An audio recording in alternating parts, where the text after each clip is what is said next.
जब मैं पहली बार उस छोटे कस्बे रतनगढ़ पहुंचा तो शाम का धुंधलका फैल चुका था। हवा में अगरबत्ती की खुशबू और मिट्टी की गंध घुली हुई थी। पर मुझे नहीं पता था कि यहाँ शांति नहीं, सन्नाटा मिलेगा। गांव के बीचों बीच एक पुराना मंदिर था, काली माता का मठ।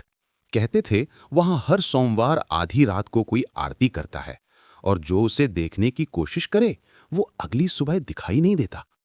पहली रात ही मैंने वो आवाज सुनी, दूर घंटी, धीमी लहराती हुई, जैसे किसी और दुनिया से आती हुई धुन। मैंने खिड़की से झांका। मंदिर के अंदर झिलमिलाते दीपक अपने आप जल उठे। किसी की परछाई हिली, लेकिन वहां कोई नहीं था। अगले दिन मैंने पंडित जी से पूछा। वे चुप रहे, बस बोले, बाबूजी, इस मंदिर की आरती कभी अधूरी नहीं रही। मां खुद सुनती हैं। उनके चेहरे पर ऐसा डर था जैसे उन्होंने कुछ देख लिया हो। तीसरे सोमवार तक मेरा डर जिज्ञासा बन गया। मैंने तय कर चुका था, इस बार मैं खुद देखूंगा कि आधी रात को क्या होता है। रात के 12 बजे मैं मंदिर की सीढ़ियों पर था। कदमों की आहट, ठंडी हवा सरसराई। अंदर अंधेरा था, पर अचानक दीपक जल उठे, बिना किसी हाथ के। घंटी अपने आप बजने लगी। जय माता दी, किसी ने फुसफुसाया। एक आवाज जो चारों ओर गूंज रही थी, पर कहीं से नहीं आ रही थी। मैंने देखा, एक सफेद साड़ी में आकृति आरती कर रही थी। उसका चेहरा दीपक की रोशनी में आधा दिख रहा था। खाली आंखें और होंठ लगातार बड़बड़ा रहे थे। मैं जम गया। वो मुड़ी और मुस्कुरा दी।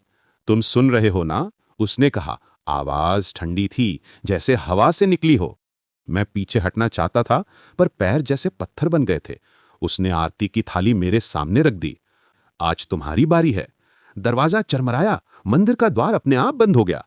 मैं चिल्लाना चाहता था, पर गला सूख गया। उसने दीपक मेरी ओर बढ़ाया और उसी पल सब कुछ बुझ गया। चारों तरफ अंधेरा, सिर्फ एक धीमी फुसफुसाहट, अधूरी मत छोड़ना। जब मैंने आंखें खोलीं, सुबह हो चुकी थी। मैं मंदिर के बाहर पड़ा था, राख से सने हुए कपड़े। लोग मुझे घेर कर देख रहे थे। पंडित जी ने बस इतना कहा, अब ये तुम्हारा मंदिर है। जो शुरू किया है उसे हर सोमवार पूरा करना पड़ेगा। उस दिन से हर सोमवार आधी रात को मैं खुद वहां जाता हूं। मैं आरती करता हूं, ठीक वैसे ही जैसे उसने सिखाया था। हवा सरसराती है, कोई मेरे पीछे खड़ा रहता है। कभी दीवारों में सरगोशियां, कभी ठंडी सांसें मेरे गाल पर। और जब कभी मैं सोचता हूं कि शायद आज छोड़ दूं, तो घंटी अपने आप बज उठती है। दूर घंटी, दिए जल जाते हैं और वो सफेद साड़ी वाली आकृति फिर दिखती है। वही मुस्कान, वही खाली आंखें, जैसे याद दिला रही हो, प्रार्थना अधूरी नहीं रहनी चाहिए। कहते हैं जिसने एक बार उस आरती को शुरू कर दिया, वो मरकर भी हर सोमवार लौटता है। शायद अब मेरी बारी भी खत्म नहीं होगी, क्योंकि जब तुम अगली बार किसी मंदिर में आधी रात को घंटी सुनो, तो हो सकता है वो मैं हूं, या वो जो अब भी मेरी आरती पूरी करवाती है। हवा सरसराती है, भूत की चीख दूर से गूंजती है।